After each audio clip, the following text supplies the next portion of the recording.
Jangan lupa like, komen, dan subscribe channel YouTube TVRI Bengkulu dan nyalakan lonceng notifikasinya. Terima kasih pemirsa, Anda masih bersama kami di Opini Obrolan Pagi ini bersama saya Kula Nasrullah dan Mbak Selvila Bella Karisma. Mbak Bella, tema kita adalah peduli dan empati. Artinya selama perkuliahan ini Mbak Bella banyak banget prestasi dan tidak luput dengan pengabdian kepada sesama manusia, khususnya di bidang yang dikuasain yaitu kesehatan sendiri. Nah, Mbak Bella pernah kemana aja nih memberikan pengabdian, dan boleh dicerita panjang lebar di sini. Iya, jadi salah satu tridharma perguruan tinggi itu adalah pengabdian ya Mas. Jadi nggak afdol kalau kita mahasiswa kedokteran nggak melakukan pengabdian. Jadi kalau itu di bawah naungan BEM, juga di bawah naungan oleh Fakultas Kedokteran Universitas Bengkulu. Beberapa kali kita melakukan pengabdian masyarakat, Mas. Salah satunya sering turun pada saat banjir ataupun bencana. Karena kita ada sendiri modulnya Mas, manajemen bencana. Oh, ada mata kuliah dan ininya sendiri ya? Iya, manajemen bencana. Jadi kita insya Allah cepat tanggap kalau misalnya ada daerah-daerah di Provinsi Bengkulu yang berdampak banjir seperti itu. Jadi kita sering membuka posko untuk pemeriksaan kesehatan gratis, pembagian obat-obatan, screening kesehatan seperti itu. Kemudian juga sering kita lakukan ini Mas, sunat massal bagi adik-adik kita yang keterbatasan. Ya, sering kita lakukan, bisa setahun itu 3 kali Mas. Itu program dari BEM sendiri? Iya. Wah. Kemarin baru terlaksana 2 kali tahun ini. Berarti targetnya itu maksudnya ke panti asuhan kah atau kemana kah? Umum. Oh, umum? Iya, umum Mas. Oh, berarti daftar dong? Iya, daftar. Oh, daftar. Gratis. Iya. Gitu. Oh alah, iya juga ya. Salah satu bentuk ya sudah dapat teorinya gitu kan untuk menjaga kebersihan juga, untuk ini juga, dan itu diterapkan kepada masyarakat. Iya. Gitu. Terus apa lagi nih? Terus kita sering juga screening untuk anak-anak stunting Mas. Di salah satu desa di Provinsi Bengkulu itu sering kita lakukan giat untuk mencegah stunting. Mulai dari edukasi ibu-ibu hamil, kemudian juga pembagian obat-obatan seperti asam folat, seperti itu Mas.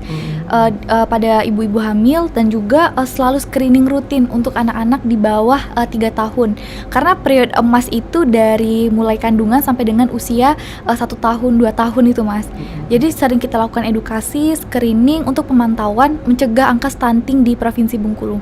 Itu rutin kita lakukan Mas. Kalau data sendiri yang mungkin Mbak Bella tahu sendiri karena terjun ke lapangan nih ya, banyak nggak sih Mbak data stunting kita di khususnya mungkin di kota ataupun yang Mbak pernah datengin ya? Iya, kalau untuk di kota angkanya lumayan Mas.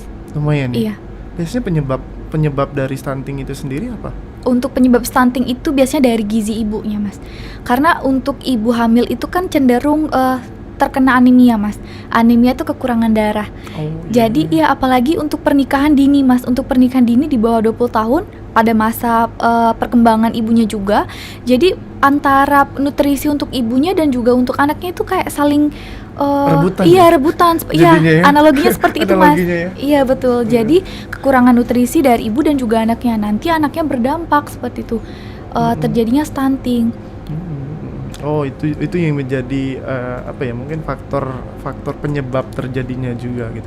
Nah, tapi ketika kalau saat pengabdian itu sendiri pernah melihat memang bayi yang stunting? Iya. Kita pegang anak stunting itu Mas. Oh, pegang ya? Iya, pegang. Ciri-cirinya yang saya tahu sih kurus kan ya? Iya. Kurus gitu kan. Nah, kurang gizi kan maksudnya tuh. Iya.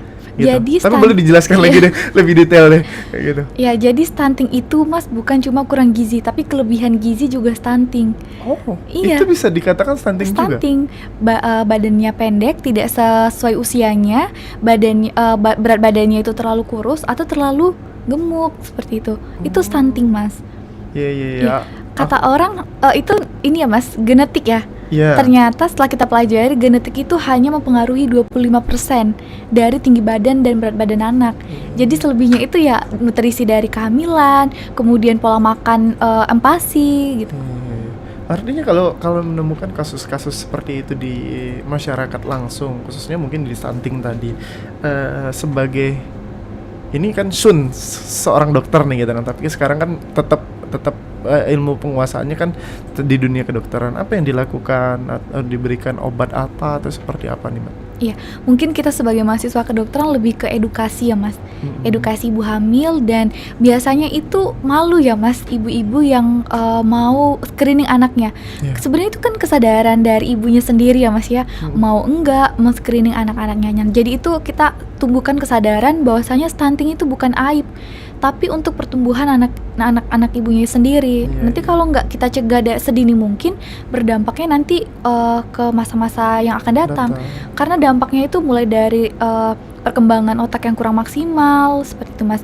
Dari bentuk fisiknya juga, Pertumbuhannya pertumbuhan juga. fisik, iya seperti itu. Kayak gitu. Artinya memang balik-balik lagi ya untuk masa depan anaknya sendiri ya. Iya Kayak betul. gitu ya. Jangan sampai ego seorang ibu karena takut, karena Malu. malu gitu ya. Oh, ini juga inspirasi juga nih untuk para pemirsa yang lagi melihat gitu bahwa tapi pengecekan itu di usia berapa sih Mbak? Yang baik dan layaknya ya, kayak gitu. Itu sebaiknya diprogram Mas kehamilan. Oh iya iya. Tapi itu ada semua kan program itu kan? Iya. Maksudnya kan berlaku semua mungkin di puskesmas atau apa kayak gitu kan. Oh iya iya. Nah kalau stunting sendiri, bicara tentang stunting sendiri, bisa nggak sembuh? Kalau stunting itu lebih ke pencegahan Mas. Oh berarti bisa dong ya, gitu ya. Berarti Dicegah. bukan ya dicegah sedini mungkin ya, Iya. kayak gitu. Kalau kita melihat orang yang, maksudnya kalau udah dewasa anaknya udah nggak bayi lagi, itu kayak gimana Mbak? Udah stunting nih Mas. Iya udah posisinya. stunting, iya.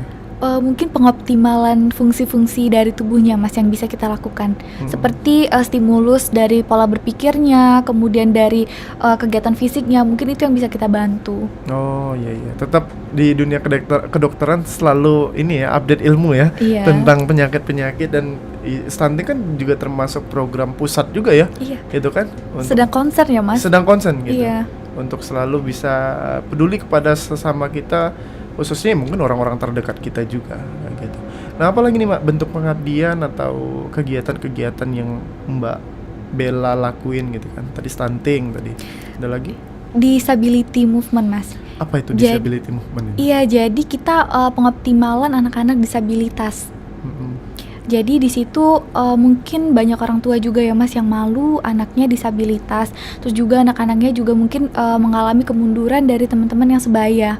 Jadi di situ kita pengoptimalan bagaimana merubah pola pikir orang tua untuk jangan malu membawa anaknya ke sekolah. Karena ada satu kasus Mas yang kita temuin di lapangan. Jadi anak itu mengalami disabilitas Mas, keterbelakangan berpikir. Jadi sudah kita arahkan, sudah kita edukasi bahwasanya bawa anak ini ke sekolah khusus disabilitas. Tapi karena orang tuanya ini mungkin Nggak malu, iya. seperti itu ya Mas. Jadi tetap dipaksakan anaknya itu untuk di sekolah umum. Jadi mulai dari pola berpikirnya juga tidak berkembang. Terlambat terus ya Iya. dari teman-temannya ya, gitu Terus kan? ada efek sosial juga Mas. Dia psikisnya terkena Mas. Pasti karena anak-anak sebayanya, ih belum bisa baca ya, ih belum bisa baca ya. Oh iya, bisa jadi mengundang dibully juga Iya, anaknya ya. udah termasuk bullying itu Mas. Iya iya iya. Ya jadi akhirnya kita kasih edukasi terus, kita kasih pengertian. Akhirnya alhamdulillah mau anak itu dibawa ke sekolah khusus. Anak itu udah bisa berkembang Mas, udah bisa membedakan antara kanan dan kiri. Karena Mas usia anak-anak kelas 1 itu kan udah bisa membedakan warna seperti ya Mas.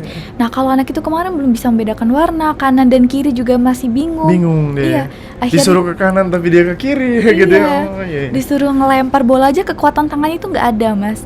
Jadi kita arahkan untuk ke sekolah disabilitas, akhirnya terdaya guna.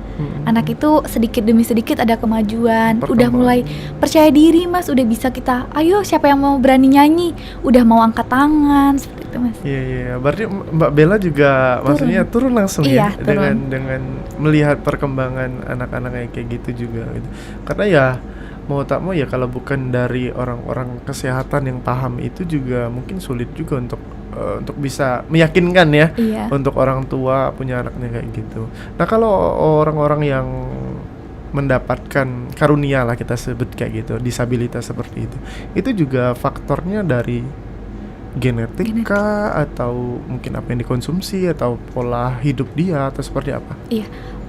Yang menyebabkan ini disabilitas itu juga bisa genetik Mas, tapi lebih berpengaruh lagi itu daripada masa kehamilan. Oh tetap ya. Iya, kehamilan itu sangat-sangat, makanya itu Mas penting Important sekali. banget ya itu Iya. ya. untuk program kehamilan. Karena pembentukan otak, pembentukan fungsi dari otak itu sendiri itu kan pada saat 1 bulan pertama kehamilan, Mas. Jadi itulah pentingnya kita minum asam folat, obat-obatan untuk menunjang dari kehamilan kita, susu untuk ibu hamil. Iya. Baik, ditahan dulu mungkin cerita pengabdiannya, pasti masih ada lagi edukasi-edukasi yang bisa diberikan kepada para pemirsa opini. Dan untuk para pemirsa jangan kemana-mana, tetap di opini obrolan pagi ini.